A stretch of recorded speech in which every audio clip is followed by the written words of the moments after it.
In December 2019, the Chinese authorities notified the world that a virus was spreading through their communities. In the following months, it spread to other countries, with cases doubling within days.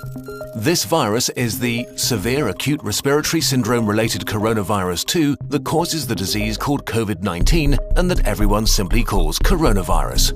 What actually happens when it infects a human, and what should we all do?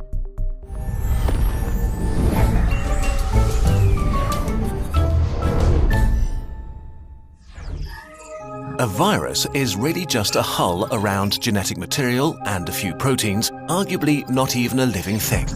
It can only make more of itself by entering a living cell. Corona may spread via surfaces, but it's still uncertain how long it can survive on them. Its main way of spreading seems to be droplet infection, when people cough, or if you touch someone who's ill and then your face, say rubbing your eyes or nose.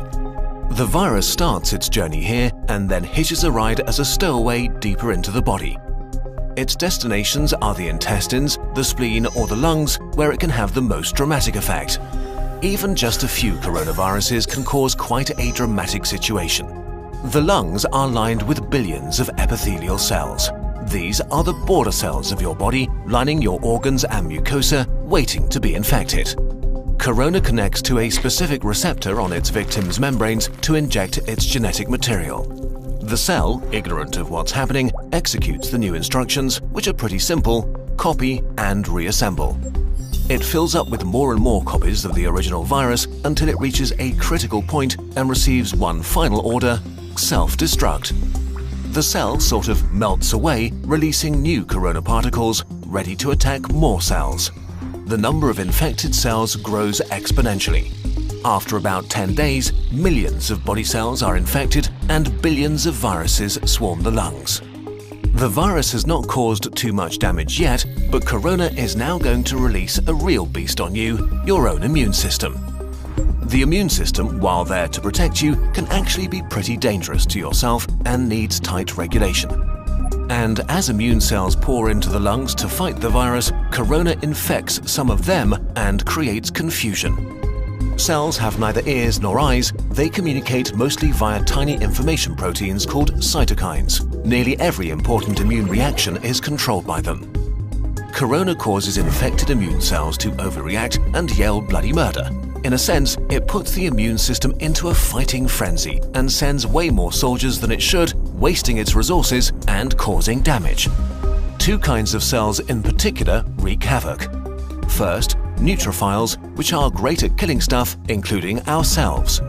As they arrive in their thousands, they start pumping out enzymes that destroy as many friends as enemies. The other important type of cells that go into a frenzy are killer T cells, which usually order infected cells to commit controlled suicide. Confused as they are, they start ordering healthy cells to kill themselves too. The more and more immune cells arrive, the more damage they do, and the more healthy lung tissue they kill.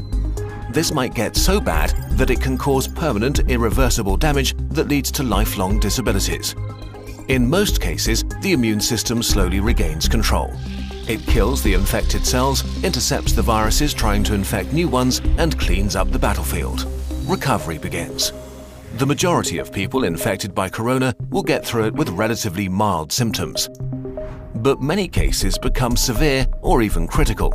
We don't know the percentage because not all cases have been identified, but it's safe to say that there is a lot more than with the flu. In more severe cases, millions of epithelial cells have died, and with them, the lung's protective lining is gone.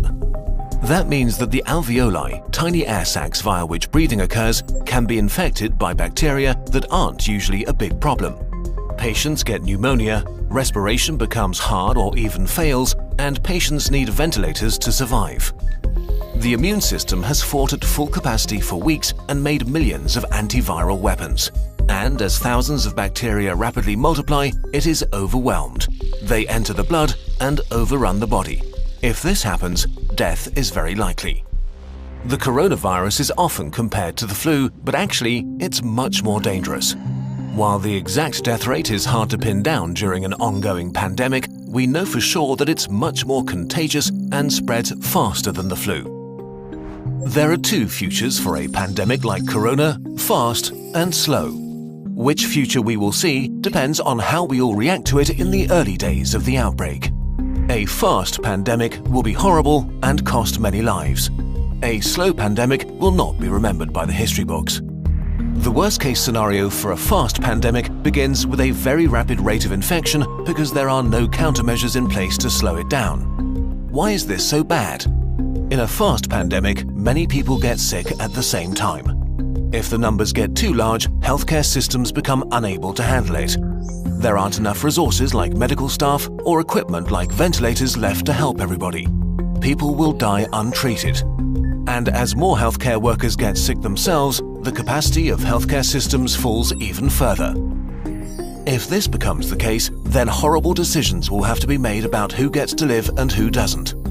The number of deaths rises significantly in such a scenario. To avoid this, the world, that means all of us, needs to do what it can to turn this into a slow pandemic. A pandemic is slowed down by the right responses, especially in the early phase, so that everyone who gets sick can get treatment and there's no crunch point with overwhelmed hospitals. Since we don't have a vaccine for corona, we have to socially engineer our behavior to act like a social vaccine. This simply means two things: not getting infected and not infecting others. Although it sounds trivial, the very best thing you can do is to wash your hands. Soap is actually a powerful tool. The coronavirus is encased in what is basically a layer of fat. Soap breaks that fat apart and leaves it unable to infect you. It also makes your hands slippery, and with the mechanical motions of washing, viruses are ripped away. To do it properly, wash your hands as if you've just cut up some jalapenos and want to put in your contacts next. The next thing is social distancing, which is not a nice experience, but a nice thing to do. This means no hugging, no handshakes.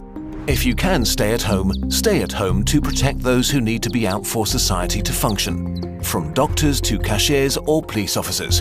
You depend on all of them. They all depend on you to not get sick. On a larger level, there are quarantines, which can mean different things, from travel restrictions or actual orders to stay at home. Quarantines are not great to experience and certainly not popular, but they buy us, and especially the researchers working on medication and vaccination, crucial time. So if you are put under quarantine, you should understand why and respect it. None of this is fun, but looking at the big picture, it is a really small price to pay. The question of how pandemics end depends on how they start. If they start fast with a steep slope, they end badly. If they start slow with a not-so-steep slope, they end okayish. And in this day and age, it really is in all of our hands, literally and figuratively.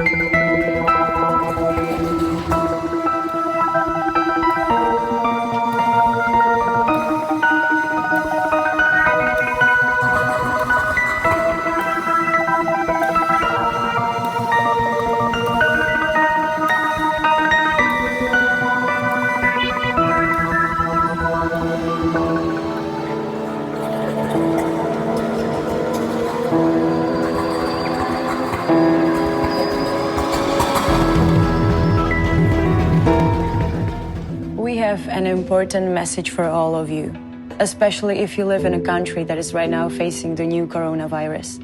The pandemic is growing exponentially in many countries. But the Czech Republic is one of the few in Europe that has significantly slowed down the spread of the virus. In this video, we would like to tell you what we did differently, and mainly, we would like to help you to do the same. We are following social distancing and the rule stay at home. But others do that too. We also have strict hygienic procedures. Others do that as well. But the main difference is everyone who has to leave their house has to wear a face mask.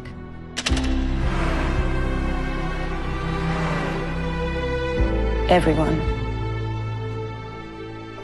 I know, they may be told you that masks wouldn't protect you, but there are studies proving that even a homemade mask can be partially protective.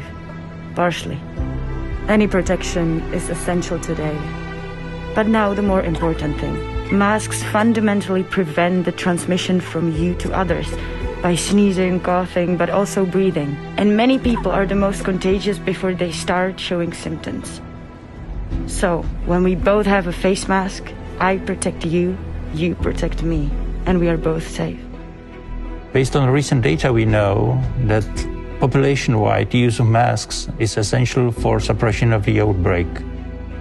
According to our professional experience, a simple homemade mask can prevent up to 100% of the spread of potentially infected microdroplets. The more people use masks, the less virus can be distributed and fewer individuals are exposed.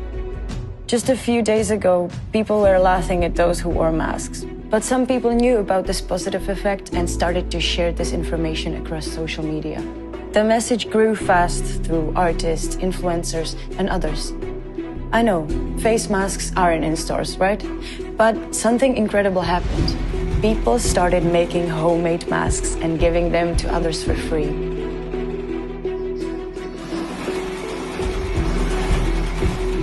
Many companies, theaters, or even retirement houses changed their buildings into sewing rooms, and thousands of people started to sew masks at home.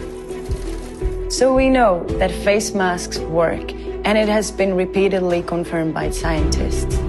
We know that it is possible in just 3 days to provide face masks for 10 million people in one country. And we know that here we have fundamentally repressed the infection. Please share this knowledge and help us to change as many countries as possible. Take a picture with your face mask on and share it with the hashtag #MasksForAll. It can really save lives. And remember, I protect you, you protect me.